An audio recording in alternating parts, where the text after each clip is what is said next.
Dan ketika melintasi setra atau kuburan, ia melihat seseorang pendekun leak sedang ngelekas atau ritual berubah wujud.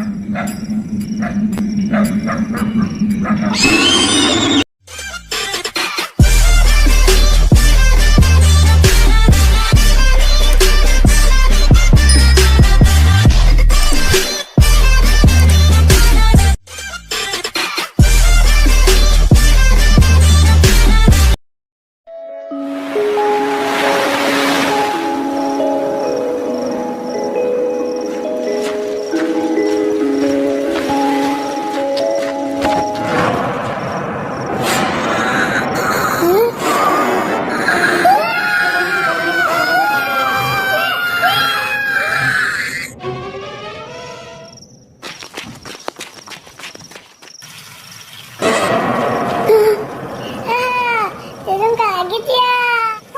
Kamu ini usil sekali ya. Maaf dong. Ini sudah malam. Kamu dandan seperti itu pasti habis ngeprank orang-orang lagi ya. Nanti kamu dikira leak loh sama orang-orang. Tenang Dedong, aman kok. Iya mas dulu ya. Om Swastiastu. Swastiastu. Anak kok gak ada takutnya ya. Sepertinya dugaan Tiang benar. Mungkin sudah saatnya. Luh Dewi adalah gadis tomboy yang suka usil. Sejak kecil, ia seringkali tinggal bersama neneknya atau dadongnya karena kedua orang tuanya seringkali mendapat kerja di luar kota.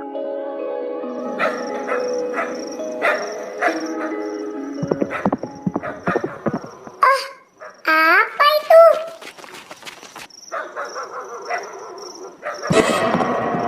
Hah? Udah. Kemana dia?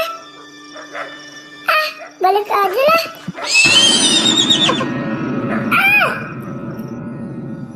Keesokan harinya, Luh Dewi cerita ke nenek atau dadongnya bahwa semalam ia mimpi ketemu kuda berkaki 3 yang seram, dan mimpi itu serasa begitu nyata. Dia lagi. Itu adalah leak kegendui. Jangan-jangan ini sebuah pertanda. Pertanda apa, Dedong? Lalu dadongnya cerita bahwa dulu saat remaja ia punya pengalaman mimpi yang sama persis seperti Dewi.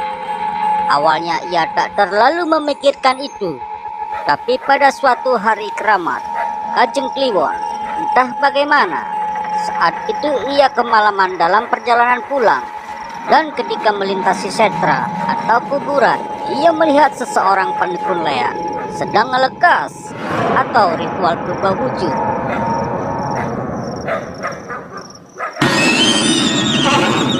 Dan saat itu juga ia langsung pingsan. Untung saja Buyut Dewi atau ibunya Dadong yang saat itu mencarinya karena lama tak kembali ke rumah menemukannya. Tapi kemudian ia mengalami sakit keras dan hampir mati. Dadong takut. Itu pertanda kamu diincar oleh Lia. Kalau bisa, jangan jauh-jauh dari rumah dulu saat ini. Dadong pernah lihat orang berubah jadi leak. Dewi jadi penasaran. Jangan coba-coba kamu, bahaya. Dadong tahu kamu itu usil. Enggak lah Dadong, masa mau ngeprank orang ritual leak? Meskipun kamu berani, tidak semudah itu melihat orang ngelekas. Kenapa? Dadongnya bilang, sebelum pendekun leak melakukan ngelekas, mereka akan merapal mantra supaya suasana di sekitarnya nampak tak terlihat dan jadi menakutkan.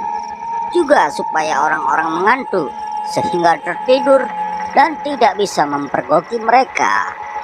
Kalaupun ada orang yang bisa membobol mantra itu, pendekun leak akan mengurungkan ritualnya karena bau tubuh manusia sudah tercium oleh mereka.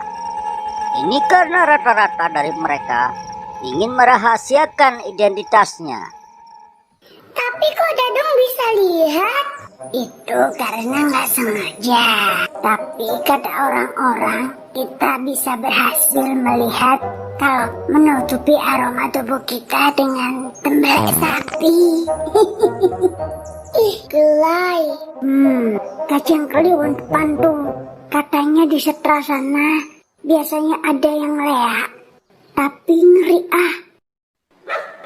Kajeng Kliwon pun tiba. Dan entah kenapa, jiwa usil Dewi tiba-tiba meronta.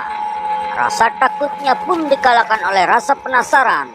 Sehingga diam-diam, ia menuju setra. Dengan tubuh yang sebelumnya, ia laburi dengan tembelek sapi.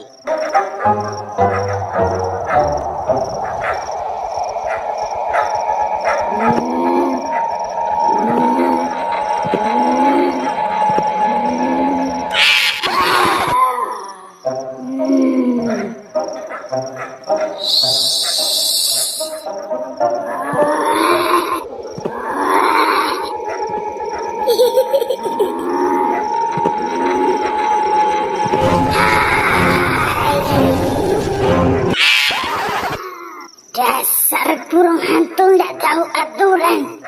Gara-gara kamu perubahanku jadi nggak sempurna nih.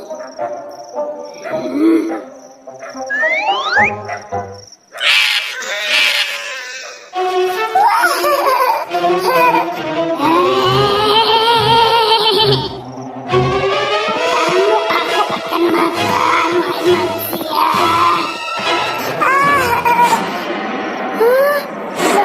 Kenapa dia melakukan ini? Tiba-tiba, Dewi merasa takut.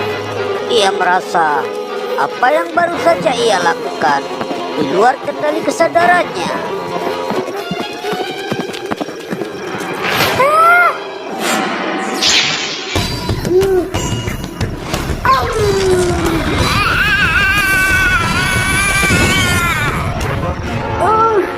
Aduh, Dewi. Dadong. Rupanya, Lea itu adalah Dadong Dewi sendiri. Setelah lukanya diobati oleh Dewi, Dadong pun cerita bahwa ia sebenarnya sudah merasa ada sesuatu dalam diri Dewi, sehingga membuatnya jadi anak yang pemberani. Oleh karena itu, ia mencoba kekuatan Dewi dengan mendatanginya dalam mimpi, yang saat itu sebenarnya ia menyerang Dewi secara niskala atau gaib. Namun ternyata Dewi tidak sakit.